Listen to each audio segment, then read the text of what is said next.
John Locke is one of the founders of modern private property theory, and he's often evoked when the sacred claims of private property rights are at stake.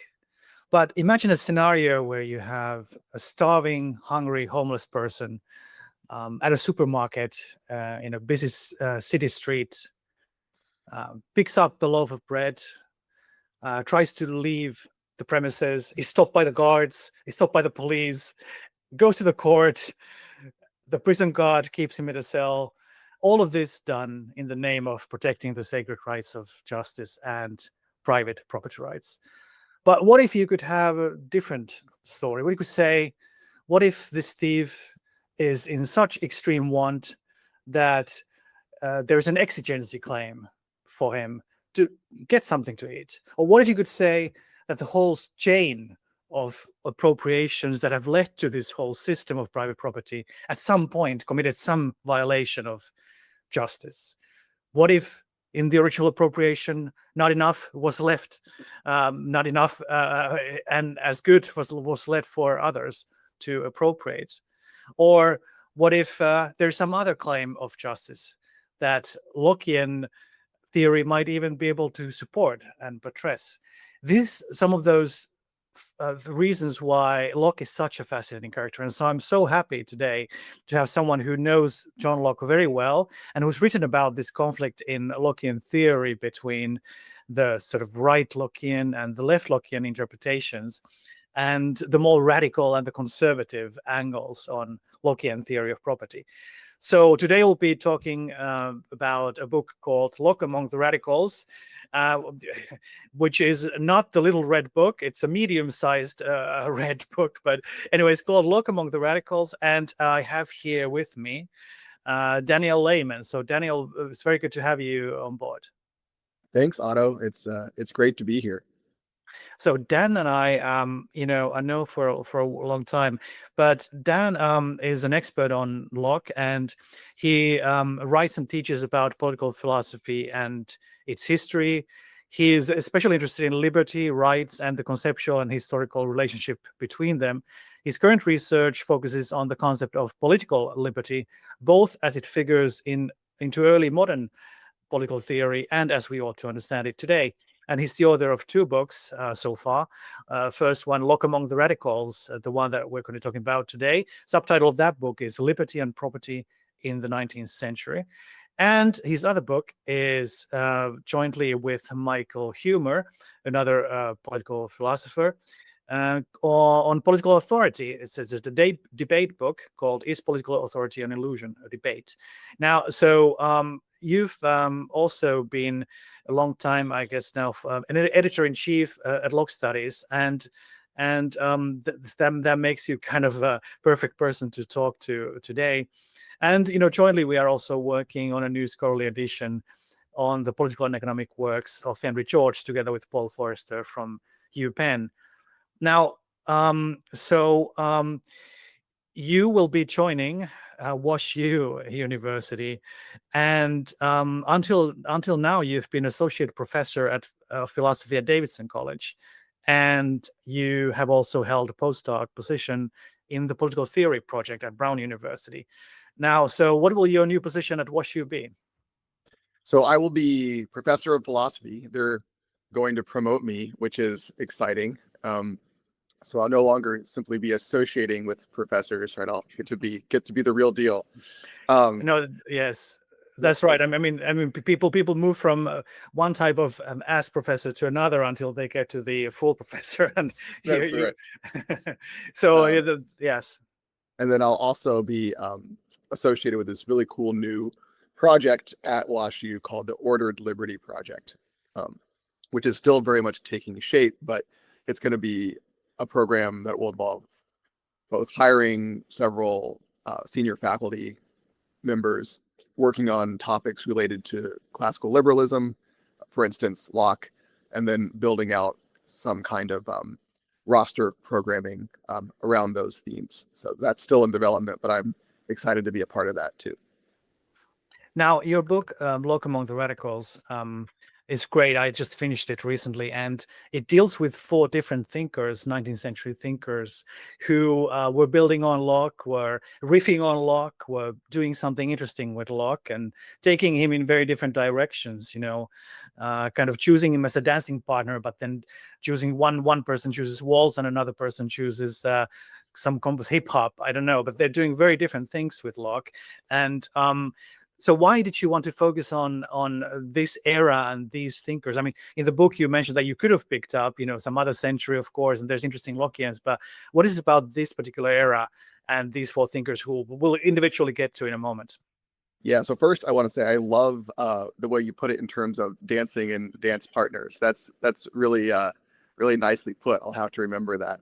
But I chose the 19th century because I think the 19th century was a time during which a problem, which I call Locke's property problem, that Locke left behind in his second treatise, got picked up with renewed vigor and interest by a range of figures because of problems that were really coming into focus during the mid to late 19th century. So during that time, the Industrial Revolution, which had, of course, begun in the late 18th century, had taken on sort of a new turbocharged phase, right? We were by the 1830s, 1840s in the United States and in Great Britain especially, we're starting to see very large scale capitalist development for the first time, including industrial development on a very large scale. And this really brought into focus questions about property rights, which, although Locke had formulated them in a context mainly about land and rights vis-a-vis the crown and vis-a-vis the Constitution and so forth, came into focus in the 19th century as questions about the rights of workers as opposed to capitalists.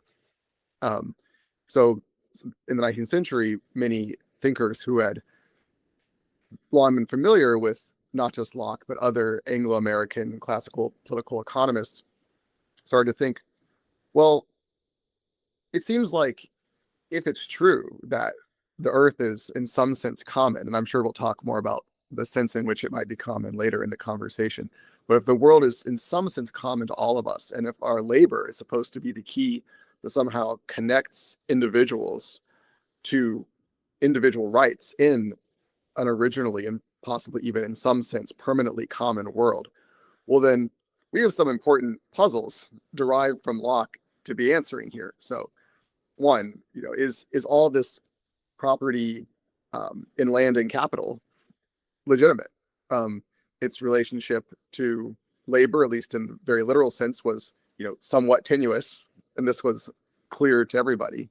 Whereas it was very clear that the workers in the new industrial capitalist structure were very literally laboring every day on capital and land owned by other people, and typically not becoming proprietors themselves in virtue of that work.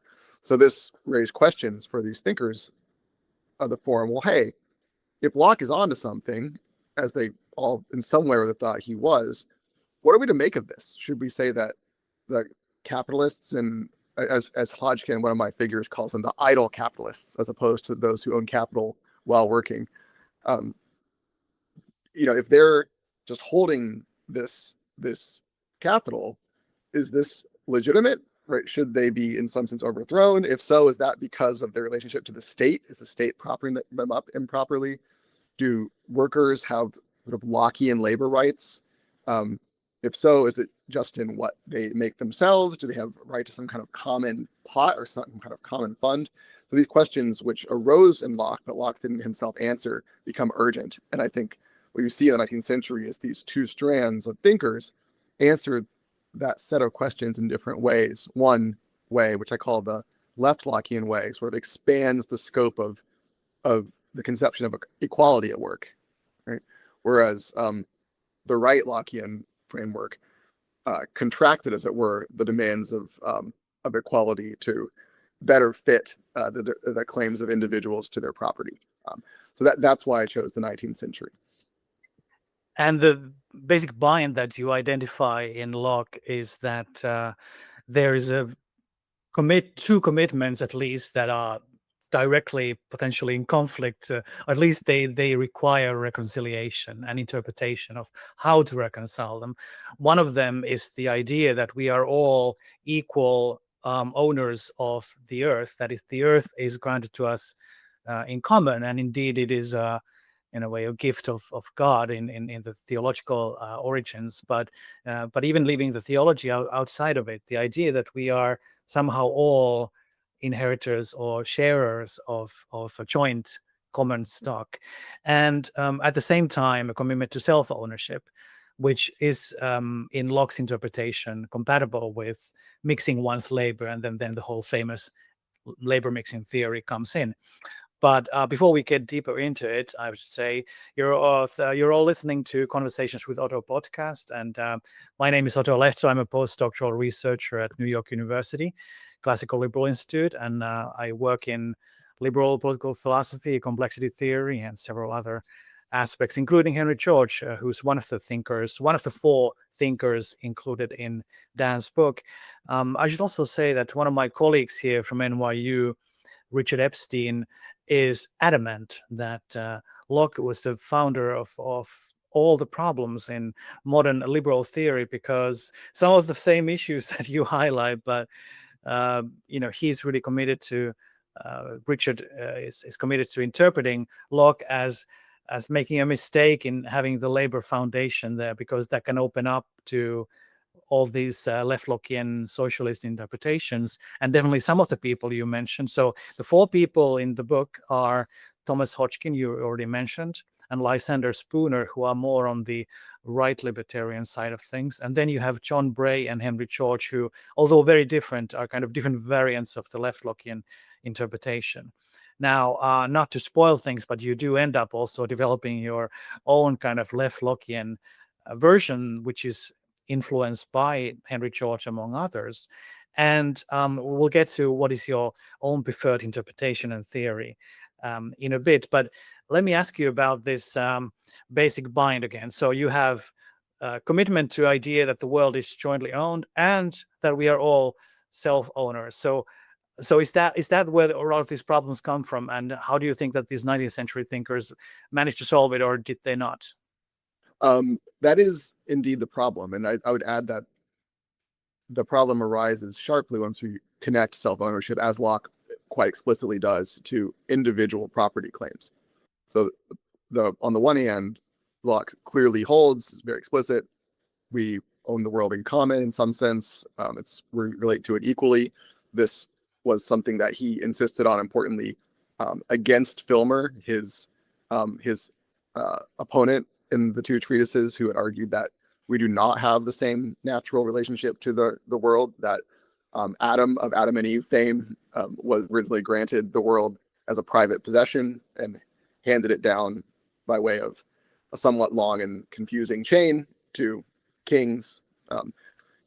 Locke is saying that that's wrong, not just in the details of who the owner might be, but wrong fundamentally in that this grant is common, is fully common to all people forever. Okay, so that's one position. But then on the other hand, we have the view that, well, we own ourselves, which is in some ways it's itself a kind of fraught and puzzling proposition. It's something a little bit, to say the least, odd about owning oneself. But in any case, Locke says each person has a property in his own person, and that when one labors on some part of the commons, that property in oneself is, as he puts it, either mixed with or joined to. This is a famously difficult and problem-inducing turn of phrase that scholars, including Robert Nozick, have dealt with at length. But in this act of labor, on what is common, using what is not common, namely your own self and its work, you come to be the sole proprietor of bits of the world. And this introduces a tension, because if this is the case, well, people can, and Locke seems to imagine quite clearly that they will, begin to amass larger and larger properties, especially with the help of money, which Locke quite, I think, perspicuously suggests is the key to larger estates. People will begin to do this, and after a while, we'll be in the world which we live in, and indeed Locke lived in, where the original common was not really so much in operation anymore.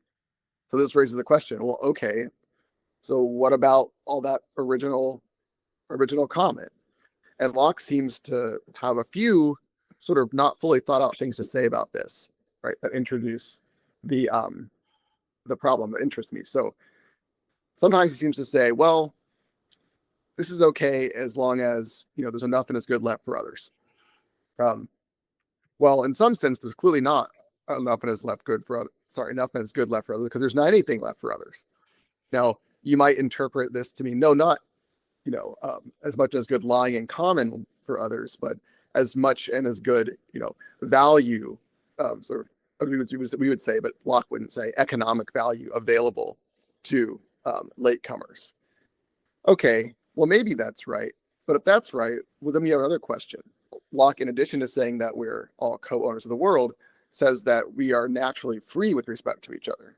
Right? That is, we have a right to be free with respect to one another. And that freedom, he says quite explicitly, although not at all originally, is freedom from others' arbitrary power.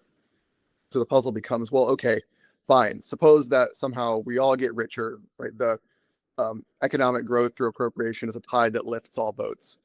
Well, okay, but now, even if that's true, I come into the world, unlike in the beginning, facing a bunch of owners who can command various actions from me in order for me to enjoy what is purportedly my natural share of the wealth.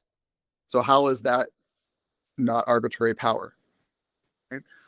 This is the kind of puzzle that Locke leaves us with. He doesn't really resolve this, and just when you think maybe we're going to get an answer, because he's nicely set up this sort of pseudo history of the development of economies with money, he says, well, of course, in political community, we have laws that settle this, and then we go to the next chapter. And so you're wondering, like, well, hold on, Locke, that's not really an answer, is it? I mean, that's sort of just still a puzzle. And I think that's how this 19th century thinkers saw that text too. And they saw themselves as taking up the thread and answering the puzzle. Yes, at least there's two major band-aids that Locke himself throws at the problem. One of them is the introduction of money, and money is kind of supposed to give us a way in which some notion of tacit consent comes to replace the need for fulfilling the provisos and their potential violations, and satisfying the rules of justice as they are. But you identify this as a major flaw. The other band-aid is, I guess, precisely what you mentioned just there at the moment, which is the idea that civil society or political community is, which is kind of separate from money, although they come at the same time. In a way, I mean, they sort of kind of arise together, I suppose, but they're both kind of doing the same work of, well, I guess the tacit consent story with money can operate theoretically without political community, at least the organized political community, because you can imagine that the consent is already doing the moral work there, even between, say, private transactions and private market exchanges. But the political community kind of does something a bit similar but a bit different, which is that it allows the community to, in a way, give people a stake in shaping the laws, and therefore not be dominated by another force, because presumably the community is responsive to the actual free and equal status claims of the citizens. Exactly. I think that is what the Commonwealth, as Locke would call it, offers, that a possibly, and in Locke's view, possibly actually natural institution, or at least non-political institution like money, can offer. You're right that Locke does, quite interestingly, not imagine money arising by some kind of political fiat, but rather sees it as evolving as a kind of social technology for storing value in ways that are not subject to rot and corruption.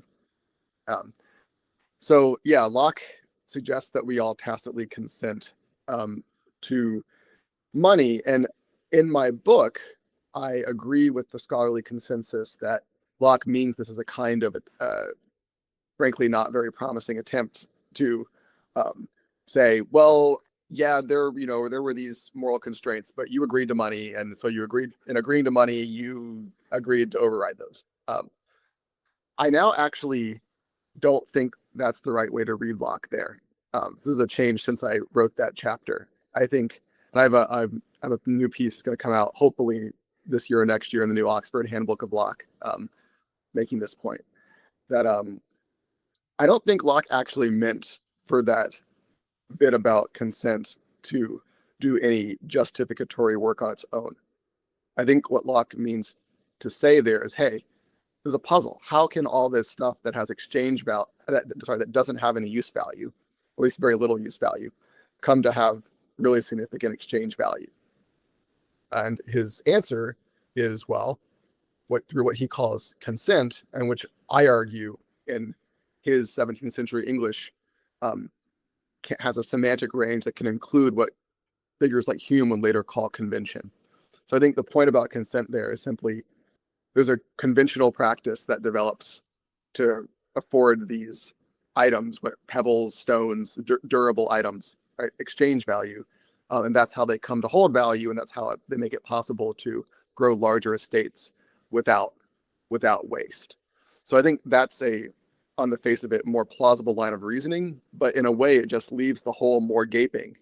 So that is the moral hole, because on the reading I endorse in the book, which most scholars do endorse, at least he has some kind of lame attempt, like, you guys agreed, so it's all okay now. If I'm right about my revised reading, he doesn't even make that attempt. All the work ends up resting elsewhere, presumably with the consequences of the monetary economy. But then we're left in our same old pickle that we discussed a minute ago, and which motivates the 19th century thinkers. So we're going to do a bit of a lightning round of the four thinkers you mentioned. But before that, I'm going to ask, how did you pick these four? So I started to, I guess, think along the lines that led to these four pretty early on, way back, I think right at the beginning of my postdoc back in 2015 at Brown. I was reading this paper, this really interesting paper by Eric Mack. I think the paper was called Lysander Spooner, America's Last Natural Rights Theorist, or something along those lines, from the journal Social Philosophy and Policy.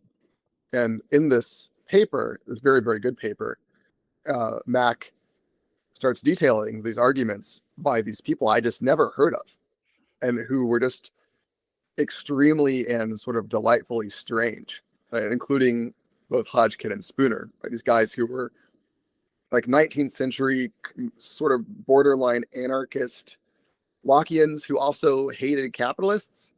So I remember thinking, this is really extraordinarily strange. I wonder if anyone has had anything to say about this other than Mack in that one paper. And the answer was, I mean, not quite literally no, but very little. These figures were very much flying under the radar. And that led me to investigate them more and realize that they were part of this 19th century world, which included not just the two figures, Spooner and Hodgkin, that I discovered in Mack, but others, including very ideologically diverse others who were taking different kinds of paths with the same material. And so the way I ended up with the four, Hodgkin, Spooner, Bray, and George, was that of all these figures in the 19th century, and there's lots of them, right? I could have picked other figures sort of writing in their intellectual, social, and cultural milieus, but I picked these four because they, one, are, in my judgment, quite clearly Lockean, right, in their aims, inspiration, and goals. Two, relate to each other in important ways, and that Hodgkin is to some extent completed or brought to fuller fruition by Spooner, and Bray's insights are in some sense brought to fruition or made more complete or adequate in George, which allow them to sort of function on sort of tracks that are not just distinct but interestingly opposed in how they deal with Locke's property problem. So that's how they ended up the ones to star in the show. There are others that some readers have suggested, might have made more of an appearance. So the one who's perhaps most obvious is Spencer. Spencer is kind of lurking in the background of this whole discussion, like a kind of ghostly presence. But I think Spencer, especially in his mature work, is very significantly less Lockean than these figures. Arguably also in the early work, but certainly in the late work. And that's one reason why he didn't make this particular cut, despite his rightly recognized genius. Before I get to the four, are there any traces of Locke in Marx or the Marxists? That's a great question. So I think there clearly are moves in Locke that have relationships to moves in Locke. Marx. I'm sorry, excuse me. There are moves in Marx that are related in some way, or at least reflect or resemble moves in Locke. So maybe most notably in the early Marx, this idea of alienation, which shows up in the 1844 manuscripts. I don't have evidence was derived causally from an engagement with Locke. I don't know that that's true, but I suspect that's not true. But thematically, there's something very much in common here. So the worry at that point in Marx's career about alienated labor is that the worker invests himself, almost sort of puts himself into his product. But that product into which he puts himself comes into being owned by the capitalist, right, whose interests are not only distinct from, but opposed to that of the worker. So the worker is sort of investing himself, which is a very Lockean idea, into products that come into being as enemies. Right. So you're basically forced to make, the worker is forced by the capitalist to make constant sort of enemy replicas of himself, which is a kind of tearing apart of the person. And later in Marx, in the what Marx would probably characterize as properly scientific works, Capital and works like that, Marx has less to say about that sort of thing and almost really wants to distance himself from it a little bit, maybe as excessively Hegelian or idealistic. But I think that is a theme in Marx that really does bear a Lockean stamp. Yes, and I kind of resist making a small digression here because I think it's so fascinating to think about the web of connections here. Marx is clearly influenced by Hegel, and Hegel is influenced by Kant, and there's a kind of a Kantian connection to kind of the liberal Republican kind of view of property that Hegel then transforms, and that Marx then also picks up. But at the same time, in Marx, you have influence of the classical political economists of Smith and Ricardo very heavily, and it's partly an overturning of them, but also a continuation of them, and especially kind of the famous labor theory of value that develops out of that. But this actually leads me to one question that I will insert here, which is, does Locke have a labor theory of value? I mean, certainly some of these people you mentioned, I think, kind of like move in a direction where they kind of like have a labor theory of value, and and how does that relate to the one that you find in the classical political economists, and that's also later in Marx? Yeah, good question. So does Locke have a labor theory of value? I think there is clearly some sense in which Locke does.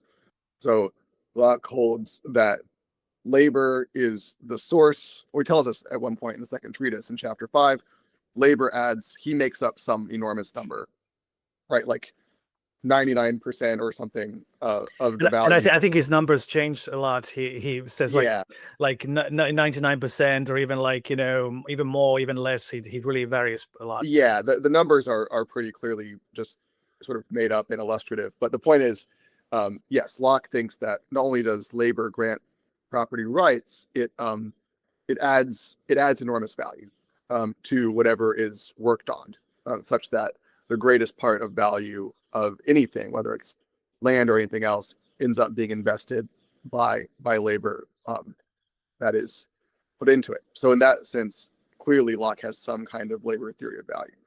I don't think, though, that Locke has anything like the kind of developed labor theory of value that you start to see in the in the 18th, and then really, in a sophisticated form in the 19th century.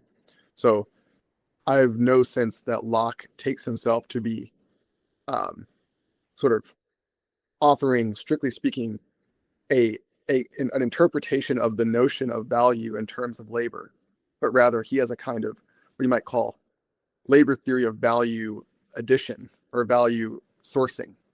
He thinks that labor is how the value that is, it's almost like a pre-theoretical concept for him. The usefulness, how, the what we care about in goods and services that makes us both seek them and able to buy and sell them in markets. That gets put in there by work. I don't see in Locke a clear argument to the effect, and what gets put in there is somehow as a conceptual matter constituted by labor, right? Or amounts of value or somehow units of labor, like let alone the highly sophisticated idea of required labor hours that you get in Marx. So I think there's a kind of labor theory of value, maybe sort of an embryo in Locke, but it would be more than a little bit of a stretch to say that what's going on in Locke is anything like what's, for instance, going on in Marx, which is far, far more sophisticated. Yes, but I think it's interesting to think about. So let me hear what you think about this. So it seems to me that what the labor mixing story does is obviously not built on the idea that we have the right to mix our labor because it adds value, but the fact that it adds value is somehow connected to the justifications, and if there were no value added, then there would be no justification really for private property. Yeah, right. So there's this fascinating passage that comes just 4 sections after the famous labor mixing argument, where Locke says, and it's not so odd that labor should, he says, overbalance the community of property. After all, labor is where all the value comes from, or most of the value, or nearly all the value.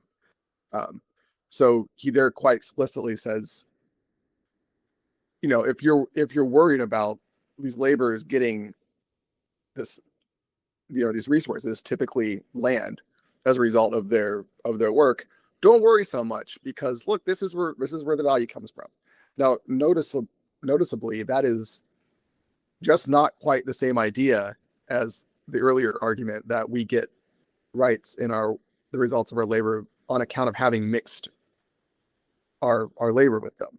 Those are actually distinct lines of reasoning, and it's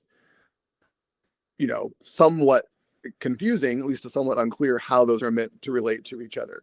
Are they meant to be 2 distinct arguments? If so, that's a little weird. Maybe it's odd to sort of give 2 unlabeled, totally distinct arguments for the same claim within like 30 sentences of each other. That's a little strange. So it seems that surely they must be somehow presumably the latter must be an explication or clarification of the former. But it's, to put it lightly, not obvious how that's supposed to work. All of these arguments will feature and do feature in the 4 thinkers that you mentioned in the book. So now let's get into a bit of a lightning round of them. So who was each of these thinkers, and where did they take Lockean ideas? So first we have Thomas Hodgkin. Yeah, so Thomas Hodgkin was the chronologically earliest figure in this group. Was born at the end of the 18th century in England, where he lived his life and had his career. Interesting young life. Was born lower middle class. Ended up going to sea, joining the Navy. Was subject to harsh naval discipline, which led to some of his anger and initial sort of hatred of arbitrary authority. Ended up attending University of Edinburgh, but did not graduate, and started to become interested in political economy at that time. He wrote a number of, at the time, fairly significant and well-read pieces, and the one that interests me the most in the book is this piece from 1832 called the Natural and Artificial Rights of Property Contrasted. and it's written in the form of an open letter to the Lord Chancellor, um, who had just been trying to shepherd some sort of Benthamite utilitarian-inspired changes to British property law through the Commons. And the text is a kind of argument, or you might say a screed, a rant against this move on the grounds that property law has nothing to do with legislation. It's a matter of natural law of a very Lockean kind. And what we learn from this natural law is that the rights of idle capitalists and idle landowners are non-existent because not properly connected to labor, and they are only propped up by the nefarious efforts of the state. So you have in Hodgkin this interestingly what we would now call pro-market position, a highly individual property rights oriented position that is both in some sense left wing, right, and anti-capitalist, but also anarchist, or at least flirting with anarchism in ways that are familiar now in various forms of libertarianism. He would interestingly go on to be involved in the early Economist magazine, which of course still exists under the same title today. So next we have Lysander Spooner. Lysander Spooner is an American born a little bit after Hodgkin, in the early 19th century. And he also has an interesting early life. As a youngish man, attempted to launch a rival mail service in the northeastern United States to compete with the U.S. mail, and did so with some success until it was shut down by the feds, which created in him a rage and passion, maybe comparable to Hodgkin's against the Navy, against the government and its arbitrary activities. And Spooner wrote all kinds of stuff and had all kinds of interesting interactions with the anarchist and radical figures of his time. But one thing that's notable about him is that he attempted to show that what Hodgkin would call law, as opposed to legislation, natural law, is in something like our sense a science, right? A set of sort of observable and demonstrable propositions that form a system, and that these are knowable to anyone of good faith upon reflection, and that what they show is that there is a very strong, natural, and unyielding kind of set of individual property rights. And when you read Spooner, you get a sense of someone who is not that nuanced about the formulations of what the natural law tells us. There's a clear set of principles, unerring, universal, and objectors be damned. Yes, that's exactly right.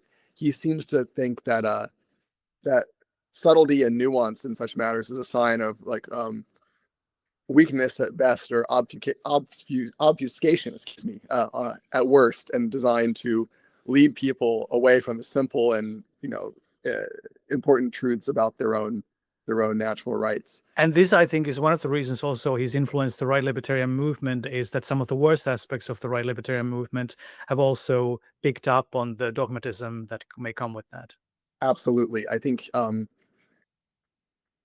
Spooner's credit, I don't think he intended to be in the negative sense of dogmatist. I think he meant to be a kind of clearer way of oppression of various kinds. But as you say, there is a strain of dogmatism in Spooner, and that's really present in some of the sort of more ferocious 20th century libertarians like Rothbard and figures like that. But maybe a more charitable way to say it, just to sort of make clear that I do appreciate what Spooner has done and what many of the other right libertarians have done, is to say that they also bring a lot of clarity to the questions, and this clarity can really help us to really figure out what's actually at stake.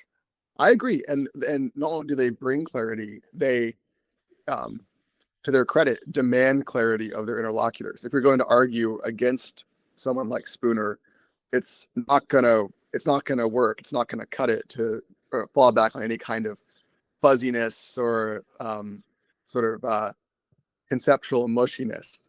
If you want to argue that this is wrong, you have a kind of crystal clear, explicit methodology set out by him and those like him, and that really sets the standards for his for those who would want to reply. And I think that's certainly to the good. Who were the Boston anarchists, and what was his connection to them? So Spooner was in the sort of circle of some of these figures who were involved in this periodical called Liberty, I believe. These involved a number of people, but maybe most notably and famously a figure named Benjamin Tucker. So Tucker was a kind of, intellectual wild man. None of these figures that I wrote about were especially mainstream. Like, none of them were university professors, for instance. But Tucker puts them all to shame in that regard. Tucker only wrote in these sort of highly almost extemporaneous short pieces that were often published in the journal or circulated among friends. And Tucker, interestingly and very unlockeanly, unlike Locke, had a major flirtation with egoism, right? And with egoism of a kind that, of course, Locke couldn't have been familiar with. 19th century. Egoism derived from the work of Max Stirner, among others. That's right, which of course was a 19th century phenomenon that long postdated anything in Locke. So there, in some moods, Tucker will deride the natural rights-oriented members of his cadre, like, for instance, Spooner, as improperly attentive to the ultimate sort of egoistic structure of human life and motivation. But nonetheless, Tucker and Spooner did interact a lot and did in some cases even collaborate, right, despite that. And I know that they had some major disagreements as well. I think they had to take pretty much opposite views on some issues like intellectual property, for example. Exactly. Yes, that was a major point of contention between them. Someone, maybe you, Otto, should write a history of that movement. That would be. Well, at this point, I would just have to mention also the great work that's been done by some people, including Roderick Long and some of his collaborators, on curating this. And I think they've really done great work at the, as I always forget the name of the society, the CASS, CASS, Center for Stateless Societies. Yeah. They do great work in curating and collecting these works, and they've really introduced me to a lot of these thinkers who I think deserve to be remembered. Absolutely. And also, I should mention also, kind of parallel to Roderick's work and also your work, is the pretty recent biography, no, not a biography, but a history book on history of libertarian movement. There's been a few, but the one that I really like is by Matt Zielinski and John Tomasi, called The Individualists, which is about the subtitle is something like the struggle for the soul of libertarianism, the radicals and the reactionaries. And I think that kind of battle of that struggle is exactly what you're also highlighting in your book, I think. Absolutely. And that's a fantastic book. I've really enjoyed that and learned a lot from it. Unlike mine, it doesn't stay put in the 19th century. It leaps all the way up through the 20th and into the 21st. Yeah, highly recommended. So those are shall we move on to John Bray? Yes. So John Bray is fascinating because he is both the most obscure and probably just the strangest figure that I write about in this book. So Bray split his life between the United States and Great Britain, although mostly the United States. And he, writing in the 1850s through 1870s and into the 1880s, offers what's really the first true form of Lockean socialism that I discuss in the book, and maybe ever to exist. So he takes the demands of the common very, very seriously, takes them to be, in some sense, strongly permanent, and maybe most importantly, takes the rights of workers, that literal workers, people actually investing labor on land or capital, to derive from that rights to what they produce, and he sees those rights as typically taking a kind of common form, because after all, we do typically work on capital of various kinds with others, right? In fact, and that was most certainly the case in the 19th century setting in which he was writing. So what you see in Bray is the development of a kind of almost like Lockean syndicalism, right? Where as if you take these ideas about property in oneself and in one's labor and in the commons seriously, you end up with a requirement that we have a bunch of worker co-ops, essentially, and that these alone adequately reflect the demands of the various common and individual property rights that structure the Lockean system. There's also some very interesting and strange stuff in Bray about value, about money. He has some interesting and unusual things to say about money. And although he's obscure to us, Marx engaged with him. So he's writing contemporaneously with Marx, and Marx thought that Bray was sufficiently significant to discuss him at some length in The Poverty of Philosophy, and not entirely hostile way either. So Bray's obscurity to us was not perhaps matched by his obscurity in his own time.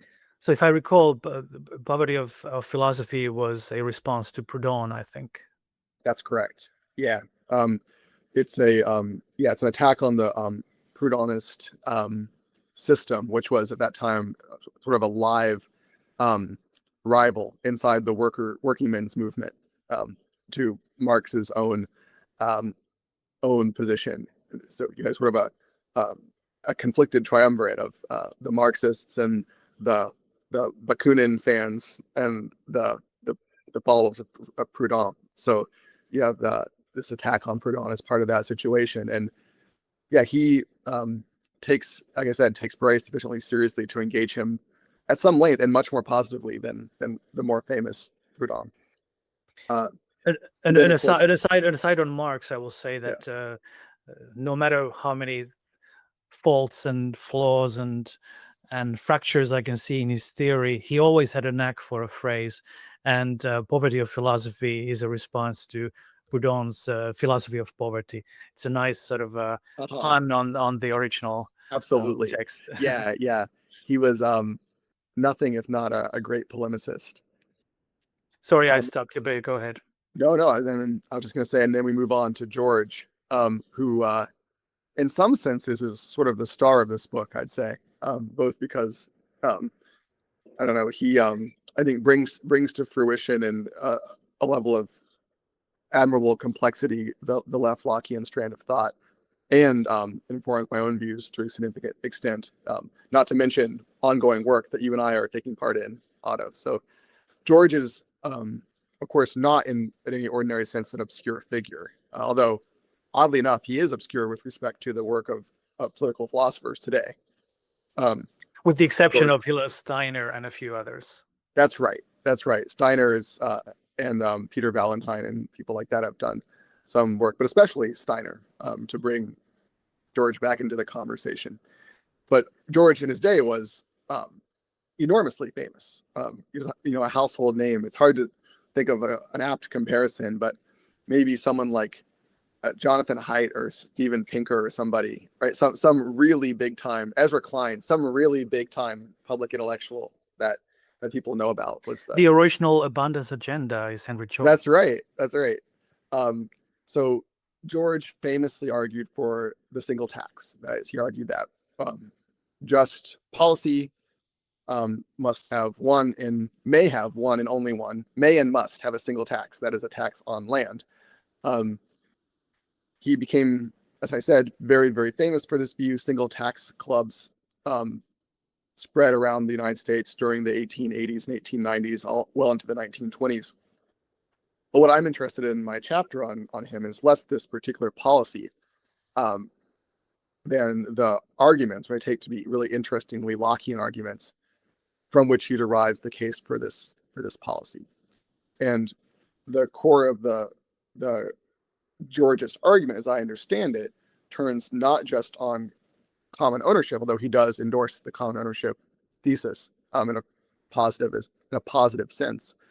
But he really emphasizes the Lockean theme I mentioned a little while ago of liberty from arbitrary power as a key to the right each of us has, both to the fruits of our own labor, that is the value we add to land, and land is a term of art for George that includes non-humanly produced resources.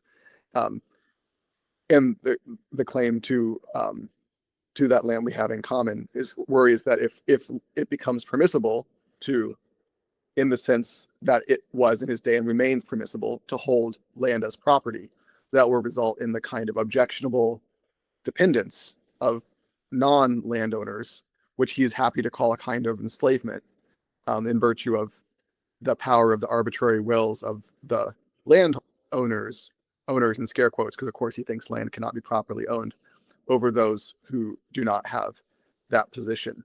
And so the point is not just, hey, this is all our stuff. The thought is, it's our stuff, and it's our stuff in such a way that if we don't recognize that, we're going to have relations of enslavement, which is an absolute violation of equality for the same reasons it is in Locke.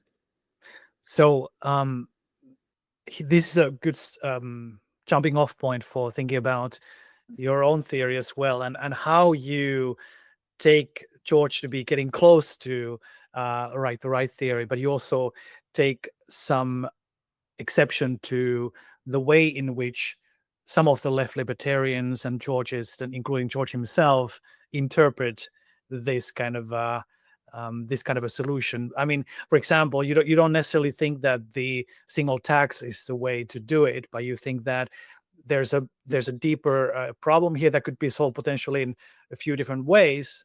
But what are your preferred ways? And the phrase that you use here is the idea of public positive community as well, and that relates to your interpretation of this republicanism, right? Right. So I think the real deep issue that George uncovered is not actually, I should note, this is contrary to George's own views. If he were standing here beside me, he would object to what I'm saying. It's not really anything about land. I think that the land, non-land,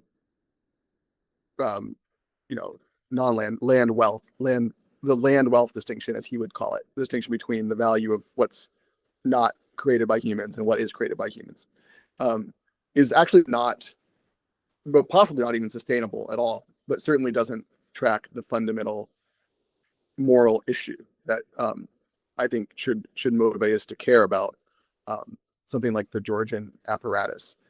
I think the issue is that we are all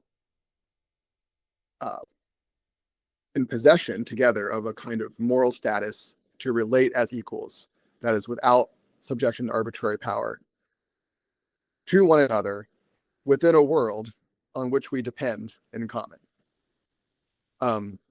That's the problem. And that world, of course, has things like, literal land, soil, oil, water, but also various things that are the result over time of various kinds of human interaction.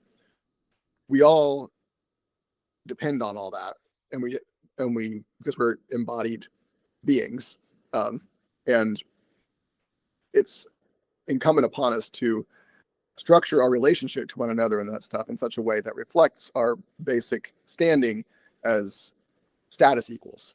That is, people with a claim not to be subject to one another's arbitrary power within our rights. I think that's the issue, and the right way to think about common ownership is, in light of that, not just that, well, we, the world is negatively common. That is the sense that we, all have standing, or as the Hofeld, I blanked there for a second. Not just as Hofeld would say, a liberty to go out and make use of it, but as he would say, a claim. We have some kind of claim on it.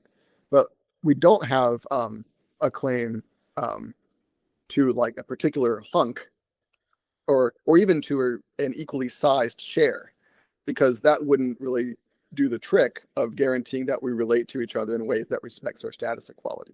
And just to maybe point out that when you reject that view, you're rejecting not just George, but also Hillary Steiner's interpretation, and also Michael Otsuka's slightly different interpretation. That's correct. I think that it's not enough, as George and as you point out, most contemporary left libertarians would have it, that we be in possession of, or at least entitled to, our share, right? that we sort of hold and have respected a claim to relate to the whole as an equal. And this is what I call public positive community. That's what we need to somehow secure in order to bring to bear on public life now the moral structure that characterizes relations in the Lockean state of nature. And to bring that to pass, it's of course permissible that there be such policies as a land tax that may be reasonable, that may be appropriate. It's permissible that there be a basic income that may turn out for economic and empirical reasons to be an adequate and reasonable policy.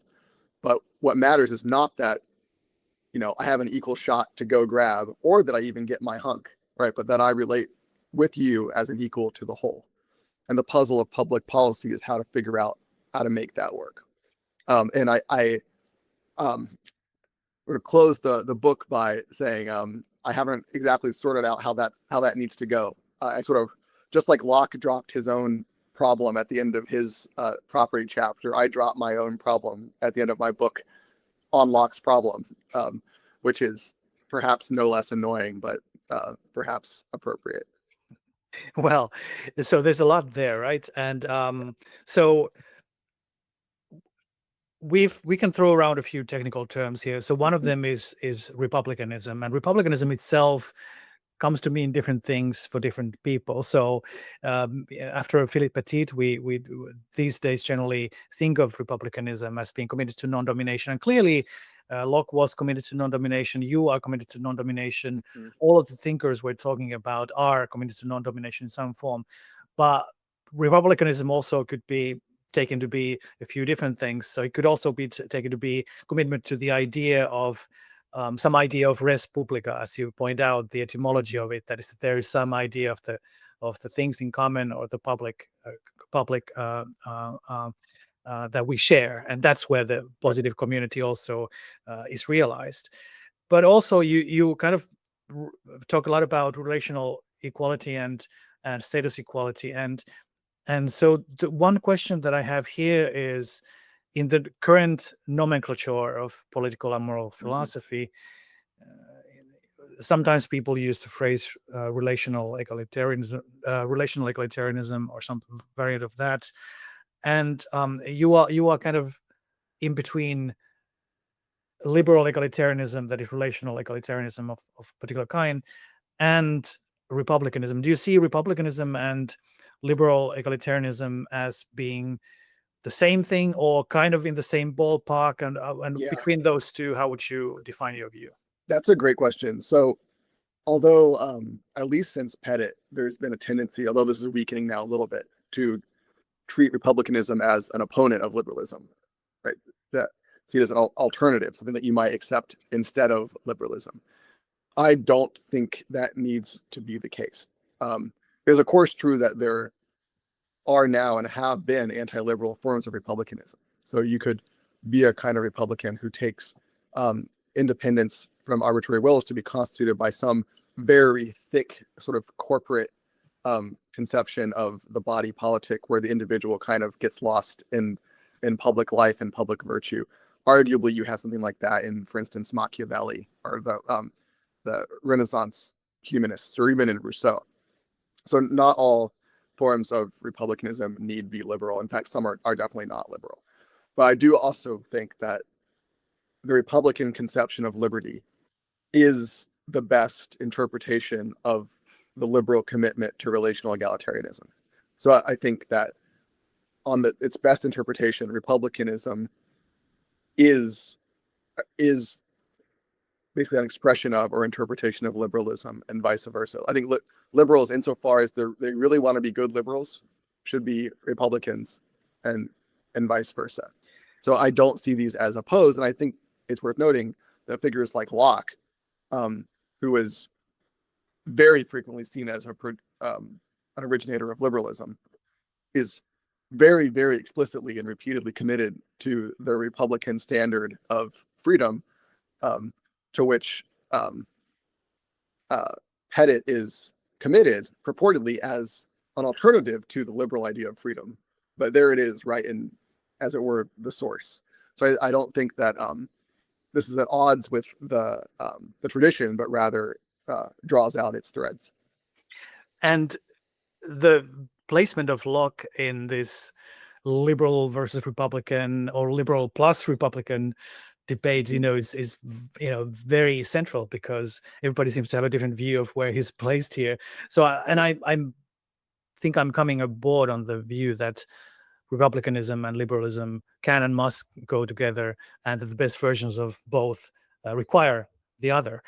You also, I think, rightfully say that, and this is, I think, where things get really interesting, that Locke, unlike most Republicans perhaps today, certainly many of the Petit type Republicans, and perhaps also some of the Florentine Machiavellian type libertarians, emphasize the importance of rights and institutions as being the key way in which republicanism should and must be operationalized.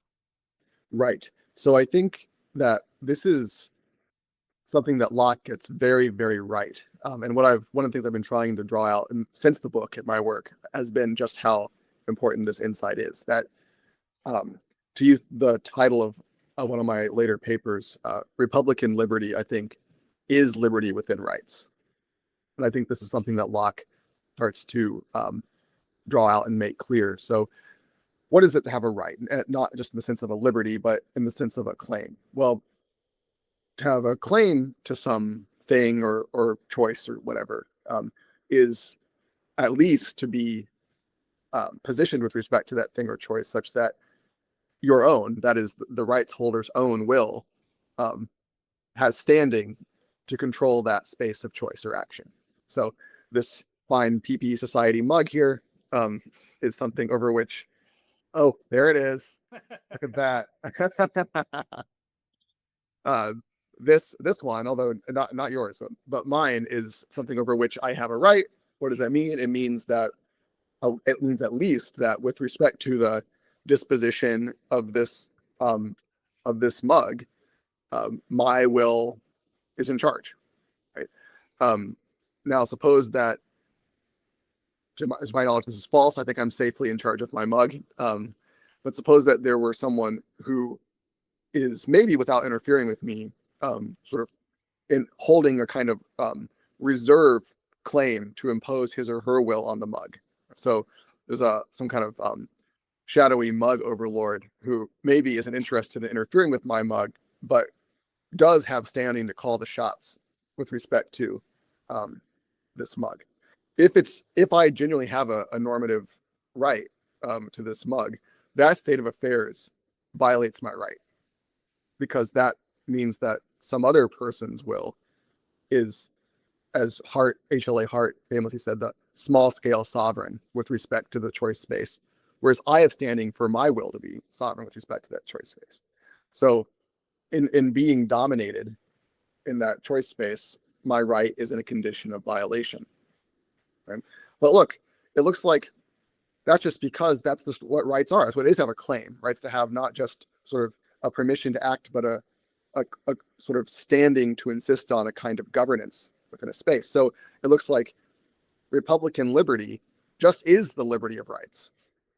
And it looks like rights, if you draw them out and explicate them as distinct from liberties, end up just amounting to sort of snippets or sort of spaces of Republican liberty.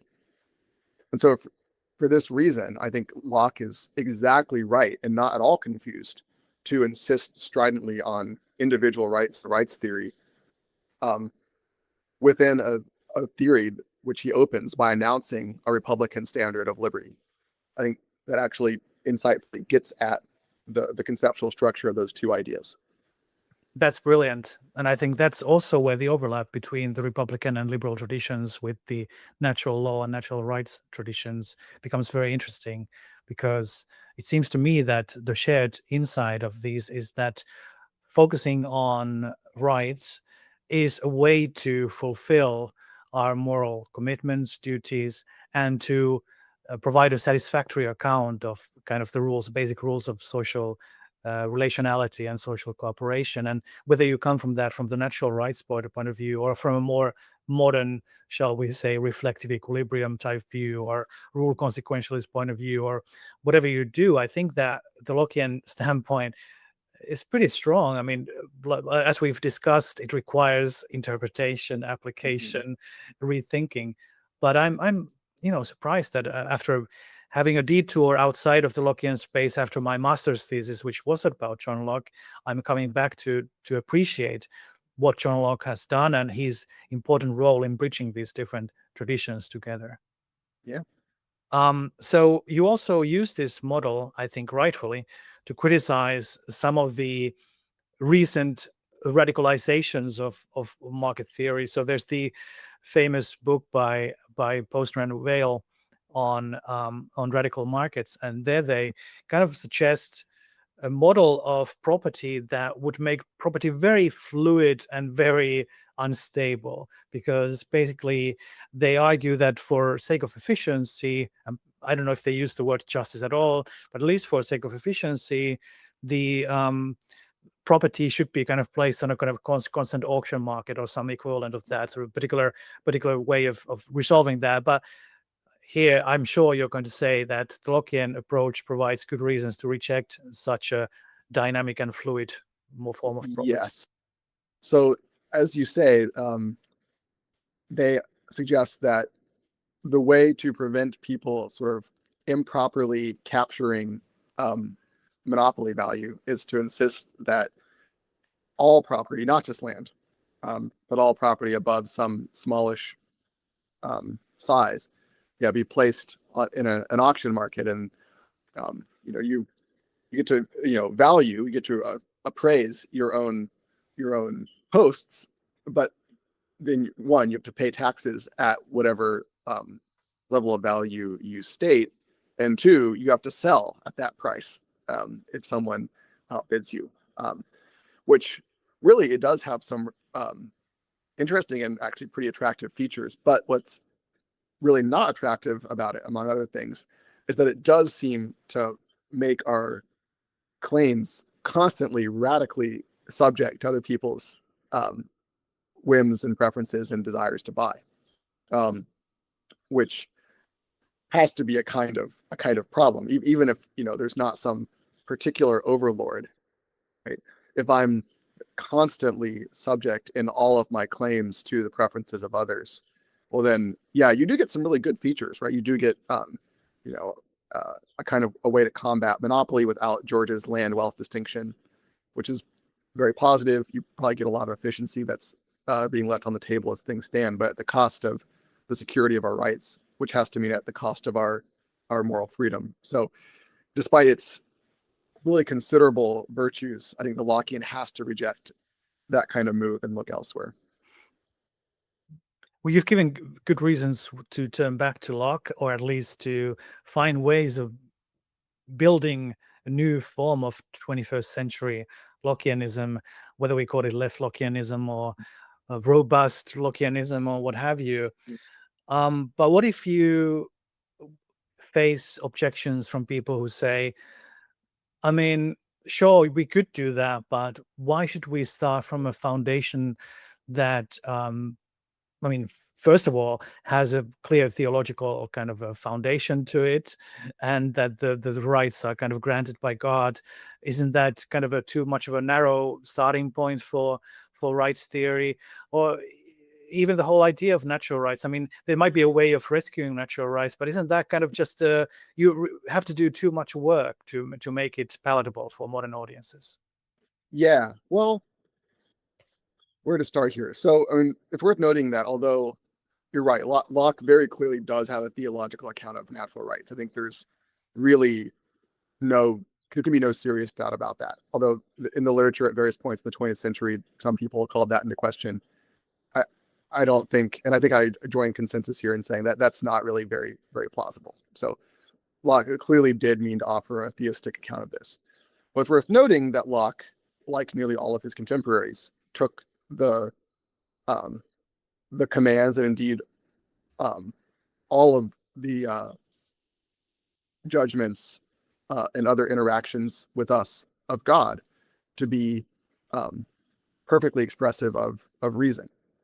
Right. So Locke thinks that not only are God's laws reasonable and rational, but they are actually subject to deduction.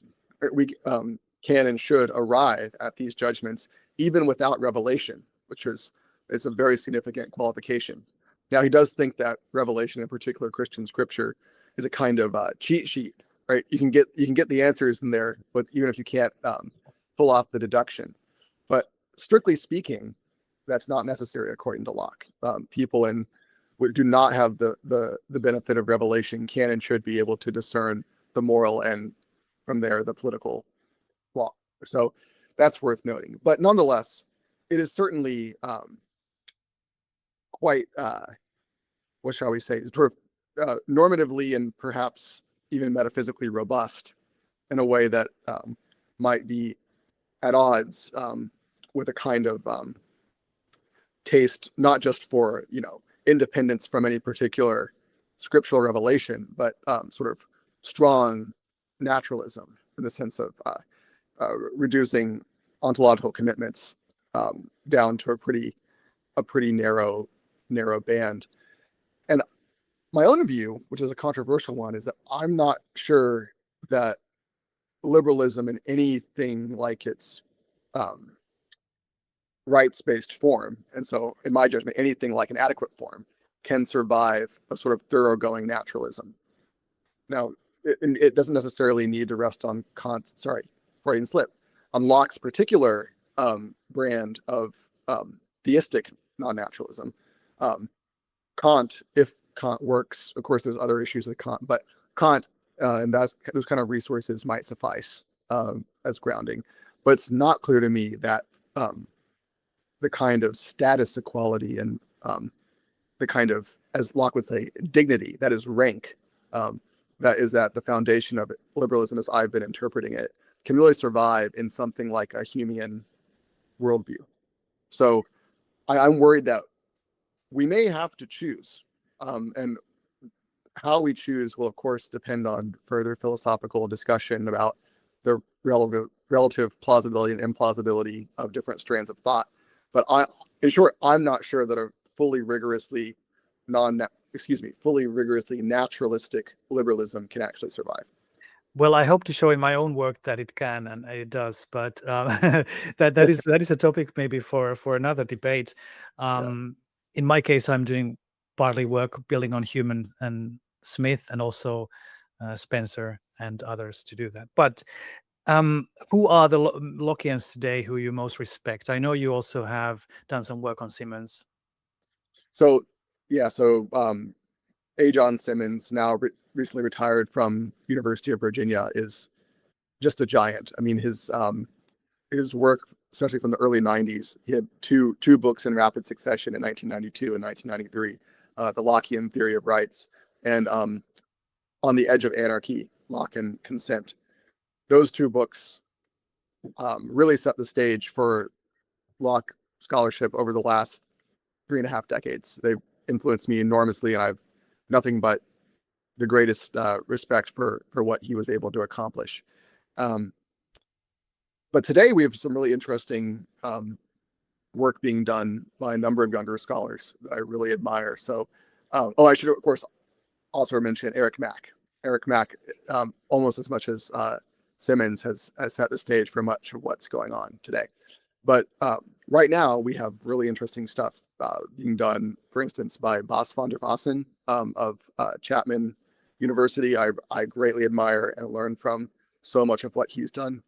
And also really, really cool and interesting stuff being done sort of on the periphery of Lockean political theory as it bleeds into other parts of Locke's thought.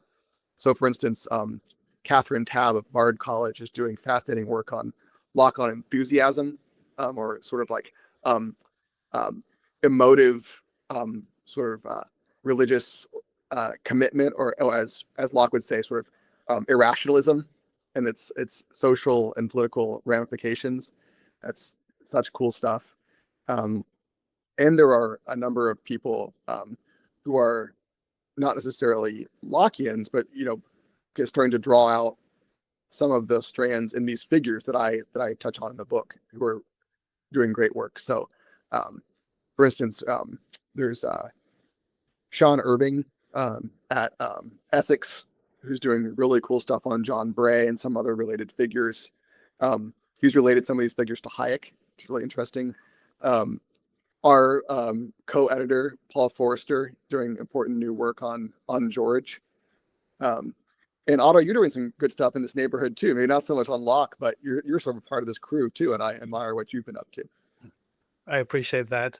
Well, look, I think we're going to be wrapping up here, but before I do, I have a couple more questions. So let's wrap it up with a couple more sort of like future-looking questions, perhaps. So, so aside from people who are currently working on Locke, where do you see in general like this new political philosophy going? Do you think that the current state is healthy? I mean, kind of there was the whole Rawlsian moment that kind of like, I think we're a little bit past now, but I think so. But what do you think? Are we in a healthy position now? Do you think we're kind of like in a open to ideas, including like going back to Locke and whatever is needed? But I mean, are we like in a space where we can like think outside the box now? Yeah, that's a great question. And I think we are in an exciting new space. As you say, Rawlsian dominance, which was just so enormous for 50 years, is waning. I mean, Rawls is, of course, still a big deal and will remain so for the foreseeable future. But there's space now for new movements in the way that there just wasn't, 20 years ago. So yeah, it's an exciting space where people are introducing new approaches, are looking back to figures who were maybe overshadowed by the Rawlsian moment. So maybe the biggest thing right now is all this new work on social philosophy and social ontology and things of that character, which I have not worked directly on myself, but I think are pretty exciting. And of course, all the dimensions of republicanism, which are cropping up and multiplying, and really now making interesting contact with historical figures of various kinds, including many who were overshadowed during Rawlsian dominance. For instance, Mary Wollstonecraft and figures like that, which I think is really very, very positive. So, yeah, I would say that I am optimistic about where political philosophy is now and where it stands to go in the next few decades. Yeah. Do you think that Locke will survive the cut of the culture wars and the whole politicization of these issues? That's a good question. It can be tough going when you show up at a conference as the Locke guy, because there's plenty of people who see Locke as this kind of arch villain of the Enlightenment era, standing for colonialism and all kinds of nasty stuff.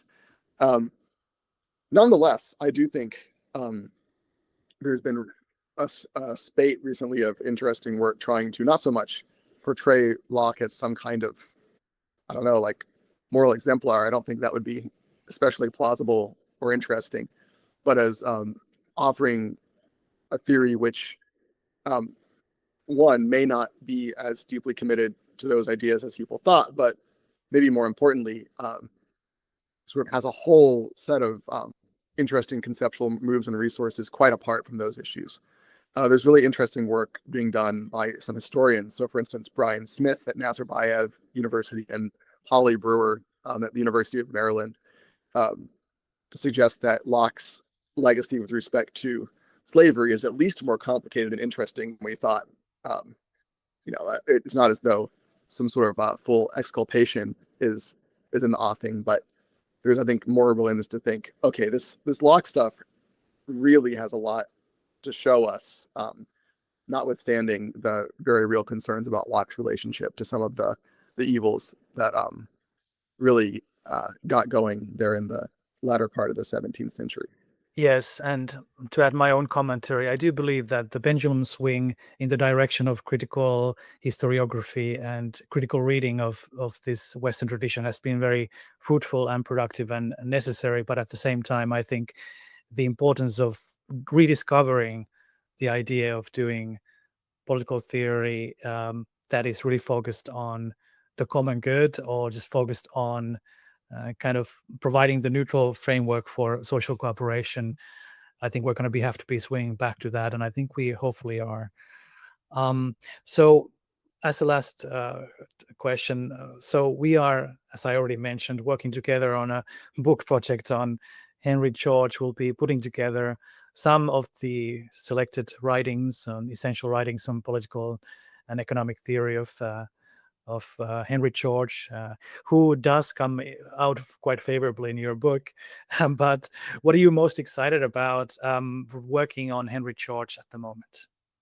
Yeah, so I'm really excited about showing the reading community the depth and variety of thought that exists in Henry George's corpus.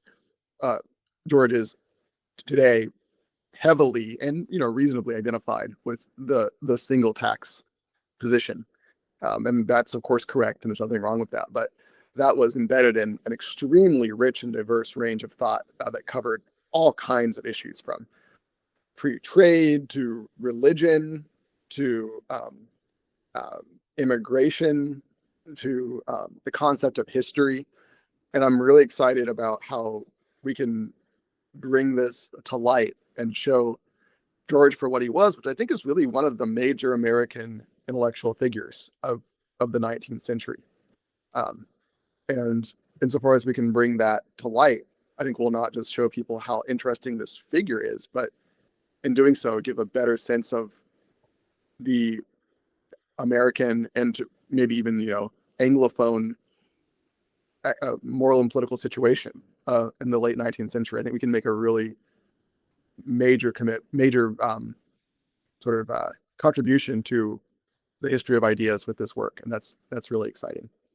One of the most exciting things about working on this has been discovering texts that are not well known, passages that are crystal clear or are almost prophetic in the kind of way in which they, although George was a 19th century thinker and he did predate the marginalist, and he definitely was not a full-on like a contemporary theorist, but there's some passages there that are just striking to me. I mean, I think he was already at, for example, he was foreseeing some of the insights on spontaneous order theory that he's kind of building up on the Smithian tradition of kind of seeing the market as a spontaneous order, building on the Spencerian foundation of thinking of the great society as a kind of an organism almost. But it's kind of a complex machinery where we even achieve results as kind of what he calls unconscious cooperation. It's a really powerful insight that I think a lot of people don't realize that is there in George, and I think a lot of people are going to enjoy rediscovering. What have been maybe end to end with this one? Have you already discovered something in the archives that you think you're excited to share with the people? About George? Yes. So yes, I mean, so it's not exactly in the archives, strictly speaking, although it's sort of been ignored. I'm very excited to share this fascinating exchange that George had with Pope Leo XIII. So Pope Leo in 1891 issued the famous encyclical Rerum Novarum on new things. And this was the major late 19th century Catholic statement on labor, capital, and socialism. In this work, Leo attacks socialism and counts Georgist ideas among those of the socialist position to be attacked. And George responded with this fascinating, almost line by line response to the encyclical, where George more clearly than ever before develops what he takes through the relationship between private land ownership and enslavement, as well as what George takes to be the distinctly Christian foundations for the single tax movement. And I think this has almost been lost from view entirely. And in this exchange, you sort of see the fireworks of social, political, religious, economic thought of the late 19th century just colliding. And it really captures that moment in the history of ideas pretty beautifully. It's going to be very exciting to share this with people. And Professor Daniel Layman, newly appointed professor of philosophy at WashU, Washington University in St. Louis. Did I get that right? That's right. And, yes, it's confusingly not in either of the places called Washington. Yes. And the author of Locke Among the Radicals, among others. Dan, it's been a great pleasure to have you on the podcast. And yeah, looking forward to catching up with you later. Thanks so much, Otto. Yeah, it's been a lot of fun. Thanks for having me. My pleasure. So where should people go to find out more about you? Right. So to find out more about me, you can go to a number of places. You can go to my academia.edu profile. You can look me up on Google Scholar. You can just Google me, or you can look at my faculty page at WashU. Excellent. Daniel, thank you so much. And audience, it's been great having you join us today. And you all take care and love each other. Thank you very much.